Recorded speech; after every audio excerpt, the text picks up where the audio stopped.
공립초등학교 정교사 중에서는 제가 처음 연락을 받았고 처음 이제 영입된 케이스라고 해요.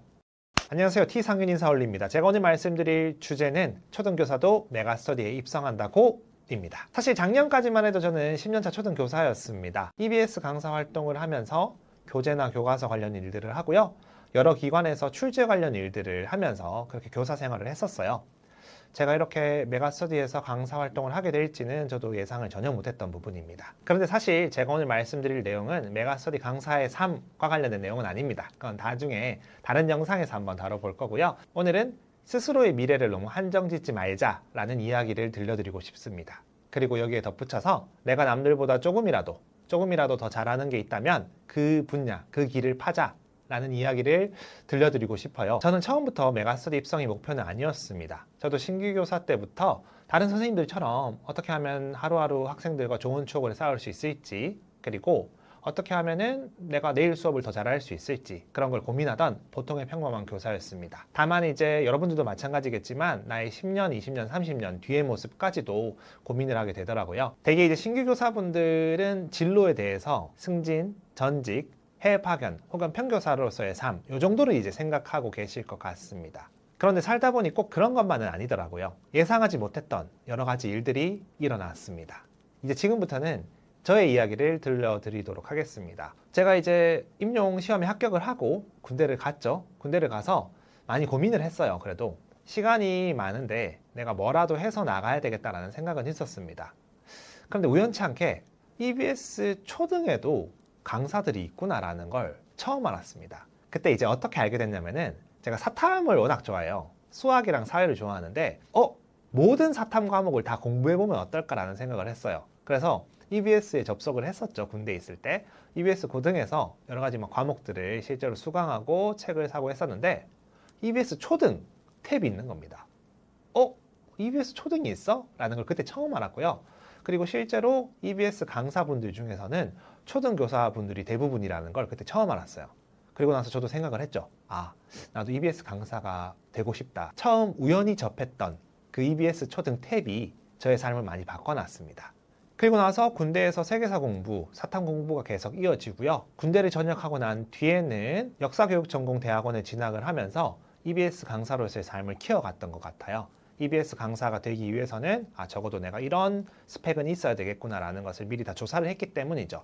그렇게 꼼꼼하게 조사를 하고 준비를 하면서 운 좋게 EBS 강사에 바로 합격을 할 수 있었고요.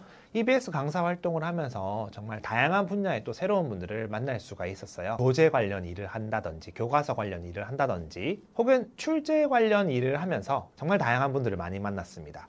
그러면서 다양한 이야기, 훨씬 더 다양한 세계를 접할 수 있었던 것 같아요. 이런 일들이 하나씩 생기다 보니 교대생 때는 혹은 신규 교사 때는 전혀 상상하지도 못했던, 예상치도 못했던 일들이 벌어지기 시작했습니다. 그런데 이런 일들이 일어날 수 있었던 것에는, 그리고 제가 지금 이 길을 걷고 있다는 거는 저는 그냥 제가 조금이라도 잘할 수 있는 거, 잘할 수 있다라고 생각하는 분야를 팠던 것 같아요. 오랜 시간 동안, 대략 8년이라는 시간 동안 EBS에서 강의를 하면서 수백 개의 강의를 찍었잖아요. 그러면서 매 순간 정말 치열하게 준비를 했고 치열하게 촬영을 했고요. 매 순간 최선을 다해 왔습니다. 그러면서 생각을 했죠. 그래도 다른 사람들보다 내가 카메라 앞에서의 경험치는 꽤 많은 편이구나. 그리고 카메라 앞에서 강의를 하는 건 그래도 한 8년 정도 이렇게 해왔는데 다른 사람들보다 조금 더 낫지 않을까, 약간이나마 조금 더 낫지 않을까 생각을 했어요. 그런데 아까도 말씀드린 것처럼 그런 승진이나 전직 같은 부분에 있어서는 저보다 훨씬 더 좋은 커리어를 쌓고 계신 선배분들, 후배분들, 동료 교사들이 엄청 많습니다. 여러분들도 아마 공감하실 거예요. 내 동기들, 농어촌 학교에 가서 점수를 쌓는다, 혹은 대학원에 간다, 연구 점수를 쌓는다, 연구대회에서 상을 받았다, 승진에 한 발 한 발 가까이 가는 그런 친구들을 보면서 나도 승진을 해야 되나?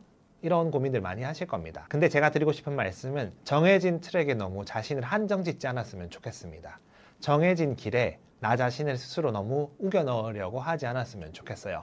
내가 조금이라도 잘하는 게 있다, 남들보다 조금 더 자신 있는 게 있다라고 하면은 계속 파시다 보면 좋은 길이 나오지 않을까, 저는 그렇게 생각을 해요. 나와 맞지 않은 옷, 혹은 내가 남들보다 그렇게 특출난, 내가 좋은 퍼포먼스를 보여주지 못하는 분야에 있어서는 그 길을 참고 따라가기보다는 그래도 내가 남들보다 조금이라도 더 잘하는 게 있다, 더 많이 한 게 있다, 더 경험치가 쌓인 게 있다, 좋은 퍼포먼스를 보여주고 있는 게 있다, 그러면은 그 길을 파는 게 더 낫다고 저는 생각을 해요. 저 역시도 새로운 길을 찾아 나서고 있습니다. 올해부터 시작한 메가스터디 강사로서의 삶, 얼마 전부터 시작한 유튜브, 인스타그램 같은 것들, 앞으로는 또 어떤 길들이 열릴지 모르겠습니다. 하지만 지금까지 그냥 제가 경험해 본 바에 의하면은 그냥 매 순간 최선을 다하자, 나에게 맞지 않은 옷을 입으려고 노력하는 것보다는 내가 잘할 수 있는 거를 파자. 그러면은 길이 열릴 수도 있다, 내가 전혀 예상하지 못했던 길이 열릴 수 있다라는 것을 제 경험 통해서 오늘 말씀을 드려보았습니다. 저도 아직 나이가 젊고 저도 아직 이룬 게 많진 않지만 그래도 진로 문제로 고민하고 있는 신규 교사분들, 교대생분들 혹은 초중고 학생들을 위해서 한번 영상을 남겨보았습니다. 오늘도 영상 끝까지 시청해 주셔서 감사합니다. 다음 영상에서 뵙겠습니다. 안녕.